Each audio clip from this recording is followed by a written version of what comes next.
So there once was a rabbi. You know, that's how it starts. And this rabbi asked his students, how do we know when night has ended and the day has begun? The students felt really confident. They felt that they grasped the importance of this question right away.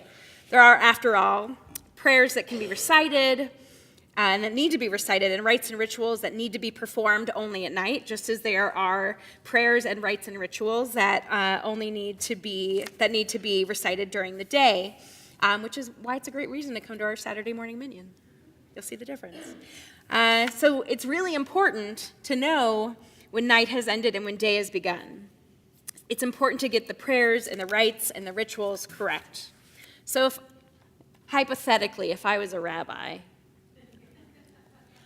and you were my students, how do we know when night has ended and day has begun? What do you use to figure out?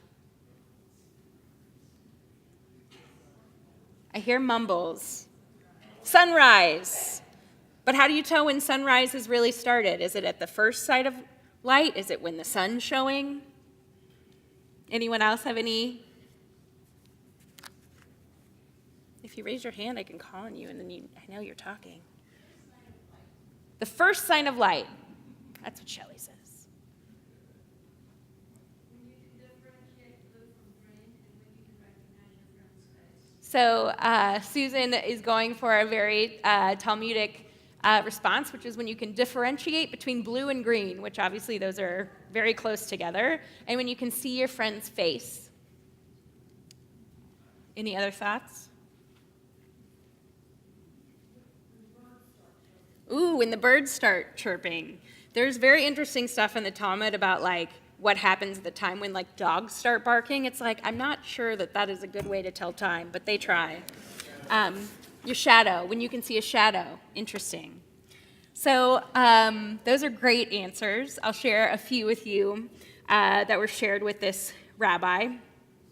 So one of the brightest students, I'm going to assume that the rabbi did not tell this student they were the brightest student because I don't agree with that, answered, Rabbi, when I look out into the fields and I can distinguish between my field and the field of my neighbor, that's when night has ended and the day has begun. Might not be as helpful now. A second student offered his answer, Rabbi, when I look from the fields and I see a house, and I can tell that it's my house and not the house of my neighbor, that's when night has ended and the day has begun. Now, I can't explain why he's so far away from his house at dawn, but that's his answer.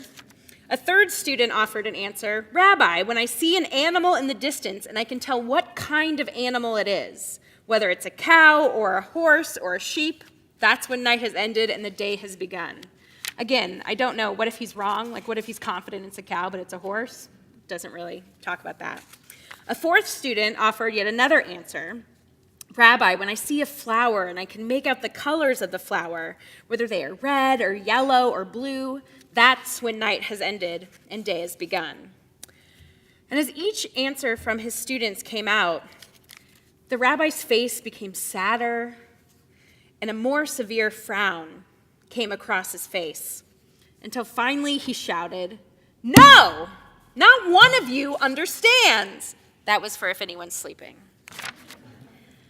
He said, You only divide your house from the house of your neighbor, your field from your neighbor's field.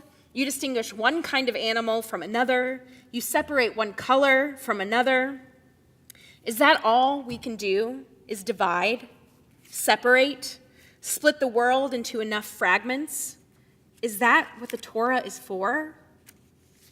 No, my dear students, he said. It's not that way at all. The shocked students looked into the sad face of their rabbi. One of them ventured, Then, Rabbi, tell us, how do we know that night has ended and that the day has begun? The rabbi stared back into the faces of his students, and with a voice suddenly gentle and imploring, he responded, When you look into the face of the person who is beside you, and you can see that that person is your brother or your sister, then finally the night has ended and the day has begun. This is what Torah is for, to remind us that it's not what separates us that distinguishes us, but the things that actually bring us together are what distinguish us.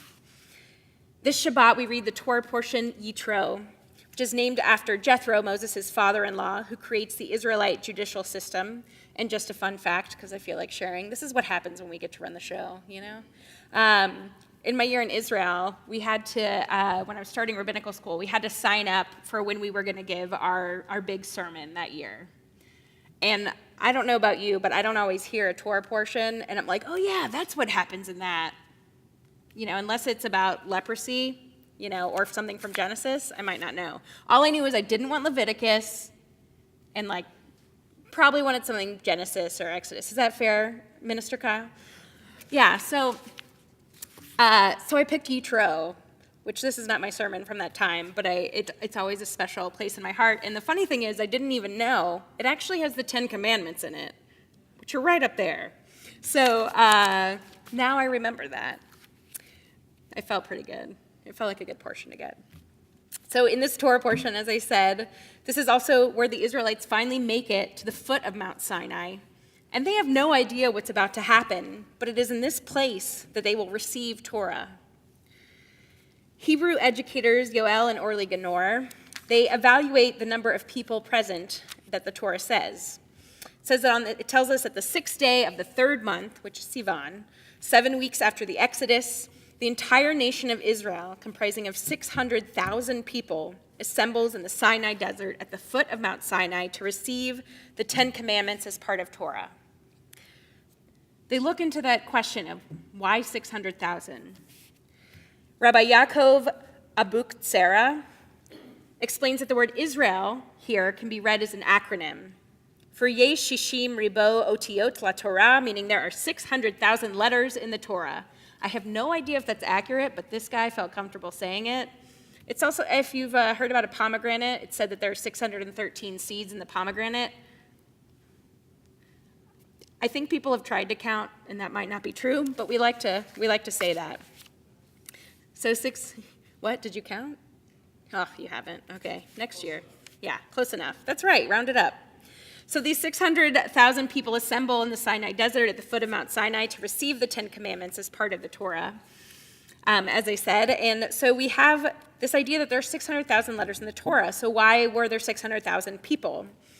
They explain that Israel did not leave Egypt until there were 600,000 people, in order that each soul be supported by one letter of Torah. Hence, each of the 600,000 souls from the nation of Israel present at the giving of Torah had a corresponding letter within the 600,000 letters included in the Torah. Before the people of Israel received the Torah at Mount Sinai, the Torah also describes Israel as a synergetic body with the sum of its parts working in harmony. The Torah states, "And they traveled from Rephidim and came upon the Sinai desert, and they camped in the desert, and it camped there, Israel, opposite the mountain." Famous medieval commentator Rashi notices a grammatical issue, as you might have, with the use of they and it in the passage. In the first part of the passage, the plural they is used to describe the nation setting up their camps. But in the second part of the passage, when Israel camps opposite the mountain, the singular it is used. Rashi addresses this issue by commenting that Israel at that point in the journey was as one being with one heart. It took them getting to the foot of Sinai to become one. Again, these Hebrew educators, Orly and Yoel Ganor, explain that the Torah must be written with each and every letter in its proper place. If there's a Torah written and something's missing, it's not kosher. It has to be exactly right. So eventually these letters together create a whole.